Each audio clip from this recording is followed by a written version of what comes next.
इस वीडियो में हम एक्सरसाइज 5.1 का 9th क्वेश्चन करेंगे, जिसका फर्स्ट पार्ट है is angle 1 adjacent to angle 2।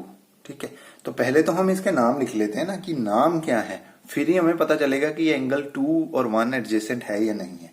तो मैंने लिख लिया एंगल 1 किसके इक्वल दिया हुआ है, ए ओ सी के, और एंगल 2 जो है वो है सी ओ ई।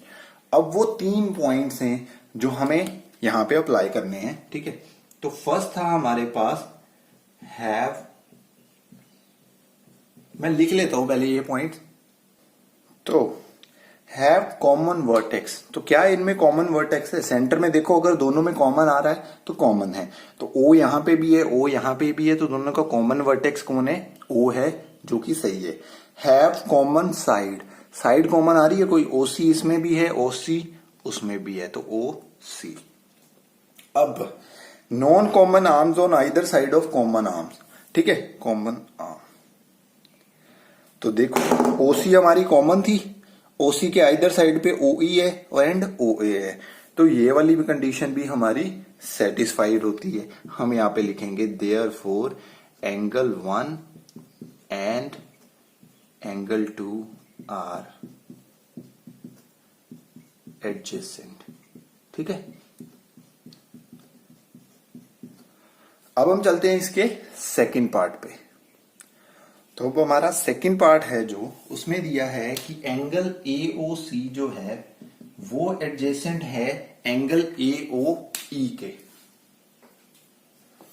तो देखो इसमें भी कॉमन वर्टेक्स है, कॉमन वर्टेक्स कौन सा है? ओ है, तो ये फर्स्ट कंडीशन तो सेटिस्फाई कर रहा है। सेकंड देखो ए ओ एंड ए ओ जो है हमारी कॉमन साइड आ गई। ठीक है, क्या वो कॉमन साइड के आइदर साइड पे है नॉन कॉमन आर्म्स? तो this is wrong. Therefore, angle AOC and angle AOE are not adjacent। ठीक है, इसी कारण ये दोनों की दोनों एडजेसेंट नहीं है, अदरवाइज एडजेसेंट होते, क्योंकि ओ ए इधर है, ओ सी एंड ओ ई जो है वो दूसरी साइड पे, मतलब एक ही साइड पे आगे, आइदर साइड पे आनी चाहिए थी ना, तो इसके कारण।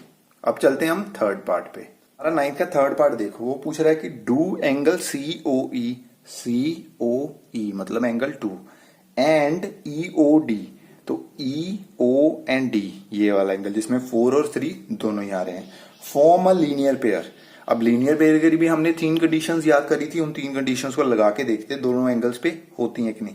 हैव कॉमन वर्टेक्स, तो कॉमन वर्टेक्स दोनों में ओ आ रहा है, यस, क्योंकि सेंटर में है वो। ठीक है, उसके बाद हैव कॉमन साइड ओ ई, ओ ई जो है वो क्या है? कॉमन साइड है दोनों में, तो ओ ई दोनों में कॉमन है। ठीक है, उसके बाद जो नॉन कॉमन आर्म्स हैं ओ सी एन ओ डी, क्योंकि ओ ई तो कॉमन है, ओ सी एन ओ डी जो है फॉर्म अ लाइन कर रही हैं, अगर कर रही हैं तो तीनों कंडीशन सेटिस्फाई हो रही हैं। Therefore angle C O E and angle E O D form a linear pair, that's it. ठीक है, तो ये जो कंडीशन है अगर आपको याद है तो वो कंडीशन लगाओ, आंसर लिख दो बस। ठीक है, चलते हैं हम नेक्स्ट पार्ट पे। तो फोर्थ पार्ट में देखो are angle B O D and D O E supplementary. तो सप्लीमेंट्री के लिए हम डायरेक्ट तो हमें पता ही नहीं है कि उनकी वैल्यूज कितनी है, तो पहले हम फाइंड करते हैं कि वो लीनियर पेयर हैं। अगर वो लीनियर पेयर बन जाते तो उनका सम कितना आ जाएगा? 180, और सप्लीमेंट्री में हमें कितना सम चाहिए होता है? 180 डिग्री। तो चलिए angle B O D and D O A have common vertex O, yes common है दोनों में। साइड कौन सी दोनों में कॉमन है? साइड हमारे पास कॉमन आ रही है ओ डी ओ डी, तो ये भी लिख लेते हैं यहां पे। उसके बाद जो नॉन कॉमन आर्म्स बची हमारे पास, नॉन कॉमन बची ओ बी एंड ओ ए। ठीक है, ओ बी एंड ओ ए, क्या वो एक स्ट्रेट लाइन बना रही है? तो yes they are making a straight line, therefore हम यहां पे लिख देंगे angle B O D and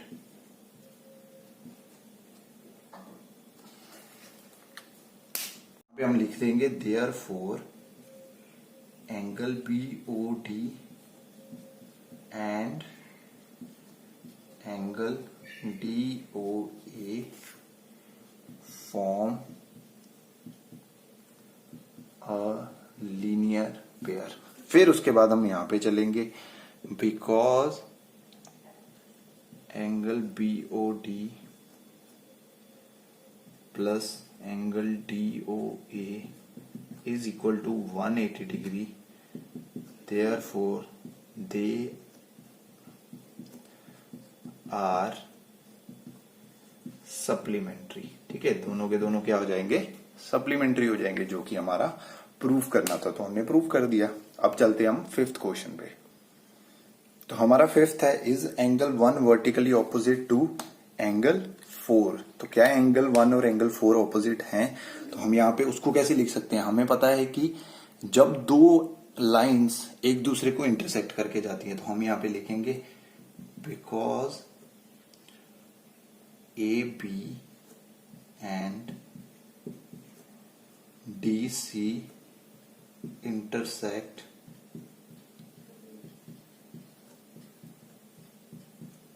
at point O and angle 1 and angle 4 are opposite, therefore angle 1 and angle 4 are vertically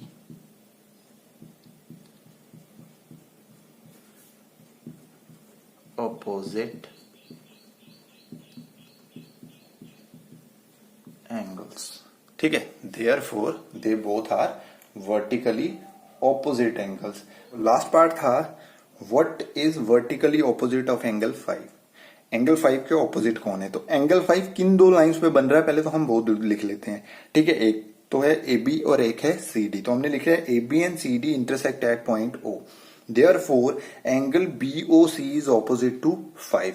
अब कैसे है देखो, हमें लाइंस कौन सी चाहिए, दो लाइंस चाहिए, तो बाकी की हम यहां से खत्म कर देते हैं एक लाइन। तो अब कौन सा एंगल आ रहा है एंगल 5 के ऑपोजिट? एंगल 5 के ऑपोजिट आ रहा है एंगल BOC। तो आपने ऐसे ही इमेजिन करना है, आप वहां पे तो आप इरेज नहीं कर पाओगे, लेकिन हाथ रख लेना या जैसे भी करके कर लेना, तो आपको इजीली पता चल जाएगा कि कौन सा उसके एंगल ऑपोजिट बन रहा है।